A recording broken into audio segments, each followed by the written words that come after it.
Tudo bem? Vamos começar nossa aula 7. Vamos falar sobre geradores, tá? Bom, como nós vamos ver, os geradores, né, é um componente importante da eletrônica moderna, que são as fontes de tensão. Elas foram as primeiras, assim, os geradores nós vamos ver que são as comumente, uma das modalidades, né, são as comumente chamadas pilhas, tá? E as pilhas secas, como nós usamos, aquelas alcalinas, né, foi desenvolvido por esse francês aqui, o Leclanché, tá? E aí, hoje em dia no mercado temos vários tipos de pilhas, né?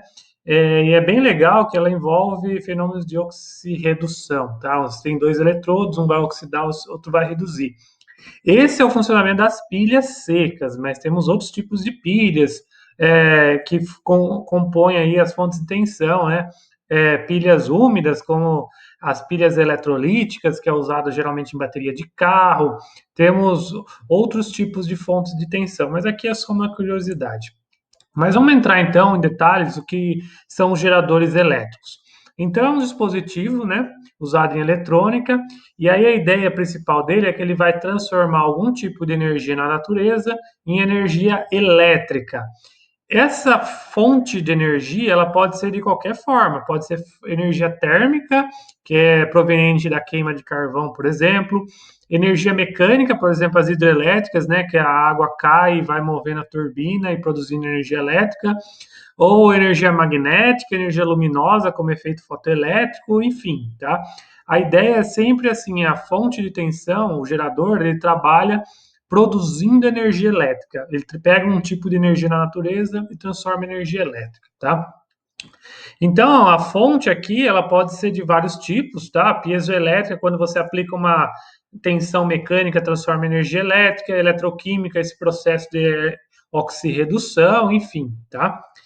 E aí, o que acontece? Assim como nós temos circuitos de corrente contínua e alternada, nós também vamos ter geradores de tensão, né? Gerador elétrico de tensão contínua ou alternada.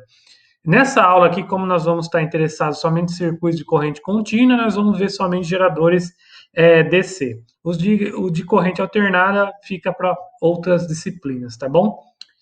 E outra ideia aqui é que o gerador, então, ele pode produzir tanto uma tensão constante quanto uma corrente constante. São os dois tipos mais comuns, tá? Nessa aula de hoje, vamos ver o mais comum, que é o gerador de tensão. O gerador de corrente, talvez nós vamos olhar um pouquinho ele no final do curso, quando estivermos analisando outros tipos de circuitos elétricos, tá? E outra coisa, denotar o símbolo, né? Então, esse daqui vai ser o símbolo de um gerador de tensão alternada, esse daqui é um gerador de tensão contínua, mas o mais comum, né, que nós vamos usar fontes de tensão tipo pilhas ou baterias, vai ser essas duas barrinhas aqui, ó, uma maior e uma menor. Onde a barrinha maior vai denotar o potencial, o polo positivo, e a menor o polo negativo, tá bom? Então, nunca esqueça, isso daqui vai ser semelhante a capacitor, só que capacitor os símbolos são duas barrinhas iguais. Então, sempre quando aparecer isso daqui, ele vai denotar uma fonte de tensão no circuito. Outra coisa importante, isso aqui é bom gravar, que vai ficar vai ser muito importante quando chegar nos circuitos mais complexos, é o sentido da corrente. Então, veja lá, o símbolo aqui do gerador, né? Você tem as duas barrinhas. Geralmente não vai vir especificado o polo positivo e negativo. Você vai ter que lembrar que a barrinha maior é o polo positivo, a barrinha menor é o polo negativo. Não sei se vocês lembram, mas lá no começo da eletrodinâmica eu falei na questão do sentido convencional e real da corrente. O sentido convencional é o que vai ser usado em todos os diagramas de circuitos elétricos que nós vamos usar. O sentido convencional é a corrente sai do polo positivo e entra no polo negativo. Então veja que a setinha ali de corrente está sempre indicado para o polo negativo. Esse é o sentido que vocês vão adotar em qualquer diagrama de circuito elétrico, tá? Mas o sentido real, nós sabemos que são os elétrons que se movem, então ele sai do polo negativo e vai para o positivo. Então o sentido real é o contrário do que está indicado na setinha azul, tá? Mas tenham em mente que sempre vocês vão ver nos livros, nos diagramas de circuitos elétricos, sentido convencional, conforme está indicado aqui. sai do polo positivo e entra no polo negativo. Aí nós temos, então, vamos ver um pouquinho mais aí do gerador de tensão de corrente contínua, tá? Ele vai ser um bipolo ativo, então ele vai jogar energia no sistema, e aí nós temos dois parâmetros que definem ele. Temos a chamada força eletromotriz, vocês vão ver alguns livros denotado por Fem, ou o símbolo grego epsilon, tá? E qual que é a ideia aqui, ó? Historicamente, isso daí é uma denotação errônea, não é uma força, tá? Mas ele é um potencial que vai dar o movimento dos elétrons no circuito, tá? Então você vai ligar uma pilha e a força eletromotriz vai ser responsável por fazer o movimento de ordenado dos elétrons. Forçosamente, tá? Antigamente eles achavam que era uma força, mas na verdade não é uma força, é uma tensão, uma DDP, tá? Então, apesar do nome, a unidade da FEM vai ser volt, tá? Então, ela vai ser a tensão que vai produzir esse trabalho para acumular cargas. E aí, acumula cargas, gera o potencial elétrico, a diferença, né? E aí você tem a corrente elétrica, tá bom? E presta atenção, então, que a força eletromotriz, então, ela acumula cargas nos polos, tá? Na próxima aula, a gente vai ver receptores, ele vai ter muitas semelhanças, mas ao mesmo tempo diferenças importantes aqui, tá? E outro parâmetro do gerador é a resistência interna. Por que acontece? Os próprios eletrodos da pilha, né, localizados aqui, os próprios componentes internos da pilha, do gerador, eles vão dissipar energia. E nós representamos isso na forma de uma resistência interna. E aí, cuidado com as nomenclaturas, nós vamos simbolizar isso aqui por um Rzinho minúsculo, porque denotando que é a resistência interna do gerador. Quando for um resistor, é um R maiúsculo, tá? Então, aprendam a sempre diferenciar. O Rzinho vai ser denotado a resistência do gerador. E o R maiúsculo é a resistência do resistor, tá bom?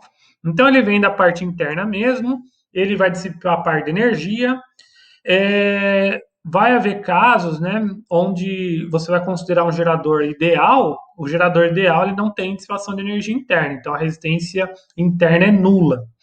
Mas quando for tratar de geradores reais, você sempre vai ter uma perda, isso não tem como evitar, tá?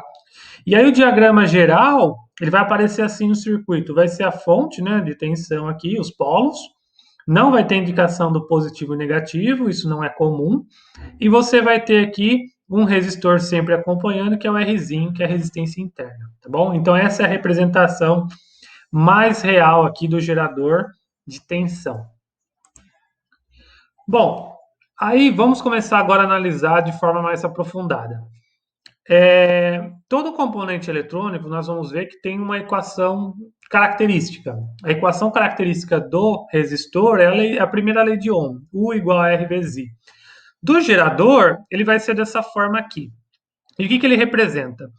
A DDP, que ele vai estar submetido, né? Essa DDP, ela vai ser igual à força eletromotriz, que é produzida pelo gerador, menos o que a DDP que é perdida, né? Que é dissipada internamente na resistência interna dele. É por isso que é menos Rzinho vezes I.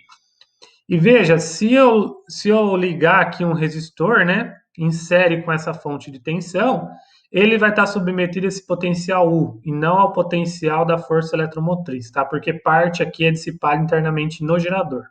Então, o resistor ele vai ser submetido a essa diferença de potencial, tá bom? O gerador ele tem dois modos de operação importantes. Geralmente a gente não vai trabalhar nesse regime, é um regime intermediário, mas são dois modos importantes que geralmente você testa as características da pilha, do gerador. O primeiro é o circuito aberto. O circuito aberto é como se eu pegasse a pilha e não fizesse a ligação com nada. Simplesmente eu pegaria um multímetro e mediria a diferença de potencial da pilha. Nesse caso, eu não tenho corrente. Então, aqui a corrente vai ser nula. Então, eu não tenho dissipação. Então, a DDP que eu vou medir é simplesmente a força eletromotriz. Então, gravem isso. Circuito aberto, se falar circuito aberto, a DDP é igual à força eletromotriz. Um outro ponto é o curto-circuito. O curto-circuito é quando eu ligo diretamente aqui um fio ideal nos polos da pilha. Nesse caso, eu vou ter a máximo valor de corrente. Então, quando falar corrente curto-circuito, significa o máximo valor de corrente que aquela pilha ou gerador pode fornecer. Uma corrente acima de curto-circuito, ele não fornece, é impossível, tá? E tem como medir isso, porque quando eu faço uma ligação direta, a DDP é nula, então eu vou ter totalmente aqui, ele vai trabalhar como se fosse um resistor simples, né? Então a corrente de curto-circuito eu vou calcular pela força eletromotriz dividido pela resistência interna, tá? Então dá para a gente tanto trabalhar isso algebricamente quanto geometricamente. E aí aqui que entra a curva característica. A curva característica, né, no diagrama de tensão por corrente, vai ser uma reta descendente. Lembra do resistor, que era uma reta linear saindo do zero, né? Aqui do gerador, ele vai ser uma curva, uma reta descendente. E aí tem dois pontos importantes. Esse ponto aqui, onde a corrente é nula, é a condição de circuito aberto, então esse valor é a força eletromotriz. E esse ponto aqui, onde o V vale zero, ele vai representar a corrente de curto-circuito que está indicado ali, tá? Então, somente lendo num gráfico qualquer, você bate o olho num gráfico desse, você vai saber que é um gerador porque é uma reta descendente. E você vai bater o olho ali na cruzamento com os eixos, você consegue determinar a força eletromotriz e a corrente de curto-circuito. E a partir dessa relação aqui, você consegue até calcular o Rzinho, a resistência interna. Ou você faz diretamente pela inclinação da curva, né? Pega dois pontos, faz o ΔU sobre ΔI, você consegue encontrar, tá bom? Talvez, acho que há uma prática laboratorial que dá para vocês fazerem esse tipo de experimento. Continuando, aqui é um ponto importante que causa bastante dúvidas para os estudantes. Eu peço que muita atenção aqui, porque quando chegar no receptor vai confundir bastante. É a questão de potência. No resistor, nós só tínhamos um tipo de potência, que ele simplesmente é a potência que ele vai dissipar. Então, ele pega energia elétrica, dissipa em energia térmica, então nós temos uma potência embutida no resistor. E lembra que a potência é em watt, né? Mas aqui no gerador nós vamos ter três tipos de potência. E qual que é a ideia aqui, ó? Temos a potência fornecida, ou algumas vezes ela vai aparecer como potência motriz. É toda a energia, né? Toda a taxa de energia que está sendo produzida pelo gerador. Então ele produz uma quantidade de energia no tempo, você tem a potência fornecida. É por isso que aqui você vai usar a força eletromotriz, que é toda a DDP que ele tem, vezes a corrente, tá? E aí o que acontece? Parte dessa energia, parte dessa potência produzida, ela é perdida internamente na resistência interna dela. Então aqui você vai ter uma potência dissipada, tá? Que você vai usar o Rzinho vezes a corrente ao quadrado. Veja que isso daqui é a definição de potência dissipada por um resistor. Só que no caso é o Rzinho porque é a resistência interna do gerador. O que não foi perdido, então eu produzi. O que eu não perdi internamente, eu joguei no circuito elétrico. E isso que vai para o circuito elétrico é chamado de potência útil, tá? Aqui é PU, desculpa, tá? Então a potência útil vai ser a DDPU vezes a corrente I, tá? É por isso que eu uso a DDP. Veja que para calcular esse U aqui, geralmente você tem que recorrer lá à equação do gerador que eu mostrei no slide passado. A relação entre essas três potências é assim, ó. Toda potência fornecida é igual a potência dissipada mais a potência útil, tá? Então, se você saber duas delas, você consegue saber a terceira. Um fator para você medir a performance de uma pilha, de um gerador, é a questão do rendimento. O rendimento é um parâmetro que a gente fala que é dimensional, ou seja, não vai ter unidade de medida. Então, ele é simplesmente a razão entre o tanto de energia que você usou pelo tanto de energia que você produziu. Então, é a potência útil dividido pela potência fornecida, né? Porque a potência é a taxa de energia no tempo. Você multiplica por 100 somente para dar isso em termos de porcentagem. E usando essas definições, ó, de U vezes I, força eletromotriz vezes I, você chega então que você consegue calcular rendimento de um gerador fazendo a razão da DDP do resistor dividido, que ele fornece ao circuito, né, dividido pela força eletromotriz. E lembrar que o resultado disso é em porcentagem, tá bom? Eu peço muita atenção com isso, porque na próxima aula vamos ver receptores, e aí as coisas começam a ficar um pouco mais complicadas. E aí tem uma condição bem peculiar, que é a condição de máxima transferência de potência. Porque eu posso ligar, então, uma pilha, um gerador, a um resistor, ou uma associação de resistores, tal. E em cada associação ele vai fornecer uma DDP diferente. E aí, consequentemente, a potência fornecida, a potência útil vai ser diferente também. Só que tem uma condição especial, que é a condição onde ele vai oferecer o máximo de potência útil ao resistor. E essa condição é chamada de máxima transferência de potência, né? Então, o que acontece aqui? Se eu fazer um gráfico da potência útil, que lembra que é a potência fornecida menos a potência dissipada internamente, né? Eu vou ter uma equação do segundo grau, né? Em termos de I. Então, a potência em função da corrente vai ser uma parábola com concavidade para baixo. Então, a condição de máxima transferência de potência é esse ponto aqui de inflexão, é o ponto de máximo dessa curva, dessa parábola. E eu consigo calcular analiticamente, né, usando as expressões matemáticas, um pouco de álgebra, que para eu ter essa condição de máxima transferência de potência, 4 coisas têm que acontecer. Então, sempre quando o exercício falar assim, uma condição de máxima transferência de potência, saiba que essas 4 coisas vão acontecer. A primeira, nessa condição de máxima transferência de potência, a corrente que o gerador está fornecendo é metade do corrente curto-circuito, exatamente a metade. Então, se você conseguir calcular a corrente curto-circuito, você consegue calcular a corrente que na condição de máxima transferência de potência, tá? Nessa condição, a DDP que o gerador está fornecendo ao circuito é exatamente metade da força eletromotriz. Exato, tá? Nessa condição, o rendimento do gerador é 50% e a resistência R é igual à resistência interna do gerador, tá? Então, essas são as condições para você ter máxima transferência de potência entre um gerador e um resistor, tá bom? O importante aqui é você gravar essas 4 condições, porque pode ser que o exercício ele vai te dar uma situação, problema, que ele fala que numa situação de máxima transferência de potência, o valor da DDP seja tal, e aí você precisa calcular a força eletromotriz. Você sabendo que é uma relação de 2 aqui, então você consegue, sabendo a DDPU, calcular a força eletromotriz. Isso é a mesma coisa para a corrente e para o rendimento, tá? Então, o importante aqui é você saber as condições onde você vai ter o máxima transferência de potência. Veja que, nesse caso, é um caso bem específico, quando eu tenho o resistor igual à resistência interna, né? Isso vai ser o máxima transferência de potência.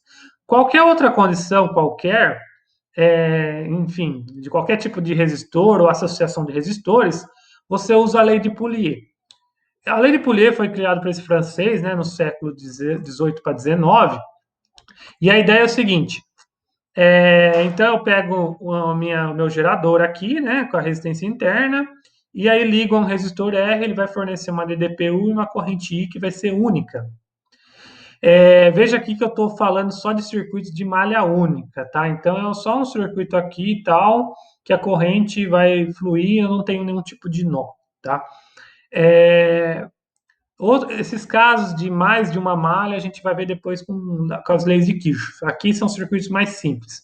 Então, a lei de Poulier é um método para você calcular a corrente, que vai ser única aqui. Então, a corrente você vai calcular pela força eletromotriz e dividir pela resistência R mais resistência interna do gerador ou da bateria. Então, a resistência aqui vai ser única, aí você sabe o valor da corrente, aí você usa a equação do gerador e calcula outras coisas que precisar de potência, enfim. Se for aqui, em vez do R, você tiver uma associação de resistores, sei lá, em paralelo, em série, simplesmente no lugar do R você vai usar o REC, a resistência equivalente, tá bom? Esse daqui é o modo algébrico, analítico de fazer. O modo geométrico é você usar as curvas características. Então, você plota a curva do resistor, né? Lembra que é a lei de Ohm, é uma reta inclinada para cima. A curva do gerador, eles vão se cruzar em um ponto, e o ponto onde eles se cruzarem é o valor de I, que é exatamente o valor aqui da lei de Poulier. E você também consegue calcular a DDP que vai para o resistor, fazendo a inflexão das retas, tá bom? Nós não vamos trabalhar muito com gráficos nessa disciplina, mas saiba que dá para você trabalhar usando gráficos, tá? O que a gente vai ver bastante é a lei de Pouliot. Vamos ver alguns exemplos, então. Uma bateria de autônomo móvel tem a FEM, né, força eletromotriz de 12 volts, resistência interna de 0,5 ohms. Eu quero saber o máximo valor de corrente elétrica que se pode obter. O máximo valor de corrente elétrica, nós vimos que é a corrente de curto-circuito. E nós vimos também que para calcular ela, eu preciso então fazer a razão entre a força eletromotriz com a resistência interna. Usando os valores solicitados, eu chego a um valor de 24 amperes. Cuidado com as unidades de medida. Então, corrente é em amperes. Outro exemplo, então a bateria, eu tenho uma bateria em circuito aberto, ligo ela num voltímetro para medir a tensão, e aí vai indicar 12 volts. Aí o que acontece? Quando ela está ligada a um resistor R, que eu não sei o valor, eu tenho uma corrente de 1 ampere. E o voltímetro agora, ele vai registrar 10 volts nos terminais da bateria. Eu quero saber a FEM e a resistência interna. Qual que é a ideia aqui? Circuito aberto, nós vimos que no circuito aberto a DDP é igual à força eletromotriz. Então, se eu medir 12 volts no voltímetro no circuito aberto, é exatamente o valor da força eletromotriz. Então, é 12 volts. Agora, no caso onde eu liguei o resistor R, eu vou usar a equação do gerador e para calcular o Rzinho, a resistência interna. Então, eu vou isolar o Rzinho, né? Então, eu escrevi aqui em termos do Rzinho, então vai ser a força eletromotriz vezes a DDP dividido pela corrente. A força eletromotriz eu calculei aqui, é 12 volts, a DDP foi fornecida, 10 volts, e a corrente vale 1. Fazendo essas contas, eu chego que o valor da resistência interna é 2 ohms. Um detalhe importante que vocês vão reparar é que a resistência interna sempre é um valor pequeno, porque sempre você tenta minimizar as perdas do gerador. Então é sempre um valor pequeno de resistência, comparado ao resistor, que é um valor grande. Bom, outro exemplo, um resistor de 2 ohms é ligado nos terminais de uma pilha de FEM 1,5 volts. Ele tem uma resistência de 0,5 ohms. Eu quero saber a corrente do circuito e a potência fornecida e útil. Aqui é uma situação onde você tem, então, um gerador ligado a um resistor, você quer saber a corrente e a lei de Pouliot. Então, aqui eu vou usar a força eletromotriz, o valor da resistência dada, né, que é 2 ohms, e a resistência interna é meio. Fazendo as contas, eu vou chegar, então, 0,6 amperes. Para eu calcular a potência fornecida, então, cuidado aqui com as palavras, a potência fornecida, então, é tudo que ele é produzido. Eu vou fazer, então, a força eletromotriz vezes a corrente que eu encontrei. Eu vou encontrar, então, 0,9 watts. Cuidado que a unidade de potência é watts. A potência útil, eu preciso da DDP. Então, para eu calcular a DDP, eu uso a equação do gerador. Então, eu tenho aí o valor da força eletromotriz, da resistência interna e da corrente. Fazendo as contas, eu vou encontrar um valor de 1,2 volts. Reparem que a DDP é sempre menor ou igual da força eletromotriz, ela nunca vai ser maior, né? Então, se a força eletromotriz é 1,5, a DDP é 1,2 volts. Nunca ela vai passar de 1,5. Aí, para calcular a potência útil, então agora eu preciso da DDP que eu calculei, então é U vezes I. Eu jogo o valor da corrente, que é a mesma nessa condição, né? O valor da DDP, então eu chego a potência útil a 0,72 watts. Reparem que aqui também a potência útil é sempre menor que a potência fornecida, porque essa diferença vai ser a potência que é dissipada, que é perdida internamente na resistência interna do gerador, tá? Vamos para outro exemplo. Um gerador tem FEM igual a 20 volts, resistência de 5 ohms, ligado a uma carga ou... Quando fala carga, é um dipolo passivo, que é um resistor. De 15 ohms, eu quero saber a potência motriz, útil, dissipado, rendimento e a máxima potência que o gerador fornece. A potência motriz, eu preciso da corrente. Então, eu preciso da lei de Pouliot, porque eu estou ligando um gerador a um resistor. Aqui eu tenho as informações, né? Força eletromotriz é 20, o valor da resistência do resistor é 15, o da resistência interna é 5, fazendo as contas eu chego em 1 ampere. A potência motriz, cuidado com as palavras, tá? É aquela potência fornecida. Então vai ser o valor da força eletromotriz vezes a corrente.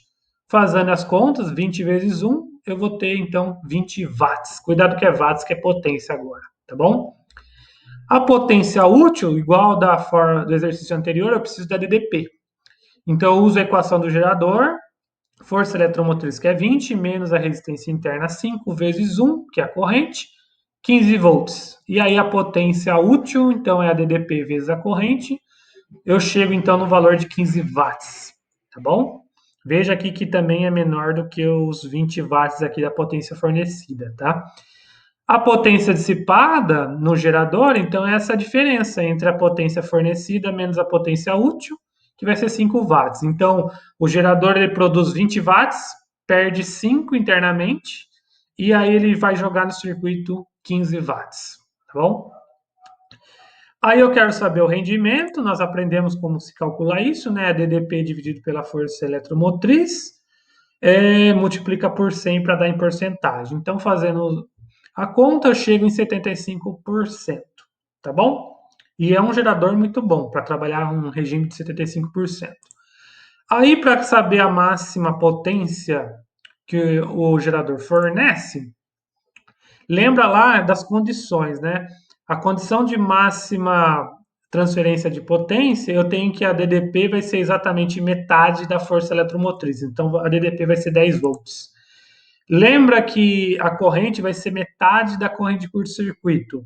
A corrente de curto-circuito eu consigo calcular pela força eletromotriz dividido pela resistência interna. Então, vai ser 4 amperes a corrente de curto-circuito. Mas a condição para a máxima transferência de potência, a corrente tem que ser metade da corrente de curto-circuito. Então, vai ser 2 amperes, tá? E aí, a máxima transferência de potência, eu consigo calcular a máxima transferência fornecida, né? Então, é a força eletromotriz vezes a corrente, eu chego aí no valor de 40 watts. Outras condições é que o rendimento nessas condições é 50%, igual eu mostrei lá, e o valor da carga que tem que ser ligada é exatamente o valor da resistência interna, tá bom? Então, mas aqui respondendo, a máxima potência fornecida é 40 watts. Gente, então a aula de hoje era isso, espero que ficou claro. Até a aula que vem. Obrigado.